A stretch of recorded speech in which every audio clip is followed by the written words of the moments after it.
হে everyone, আজ আমার ব্লগের তৃতীয় দিন। যারা প্রথম থেকে দেখছো তাদের ধন্যবাদ, আর যারা নতুন এসেছো তাদের ওয়েলকাম আমার চ্যানেলের গল্প গাড়িতে। চলো দেখে নাও আজ সারাটা দিন আমি কী করলাম। প্রথমে চান করে ফ্রেশ হয়ে ছাদে চলে গেলাম জামা প্যান্ট মেলতে। তো দেখে নাও একবার ছাদের চারপাশটা, এই গাছগুলো আবার মা বসিয়েছে যেগুলো ছাদে আছে, আর এই পেছনের গাছগুলো মায়েরই বসানো প্রায় অনেক কিছুই।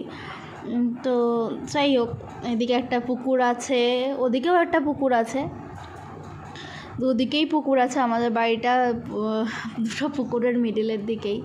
ওই যে ওই দেখো আর একটা পুকুর, তো ওগুলো হচ্ছে ওই বাড়ির ছাদ। এটা হচ্ছে আমার জেঠিমা পেয়ারা পেরে আমাকে দিতে আসছে, দেখো পেয়ারাগুলো।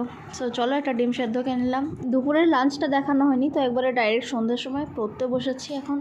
তো দেখো বৃষ্টি পড়ছে, ওটাই একটু জাস্ট ক্যাপচার করার চেষ্টা করলাম, চারিদিকটাই অন্ধকার। রাতে ডিনারে আজকে এক চিজ মোমো খাচ্ছি। তো চলো আজকে এই পর্যন্ত। আমার ভিডিও ভালো লাগলে লাইক কমেন্ট শেয়ার সাবস্ক্রাইব করতে ভুলো না। টাটা।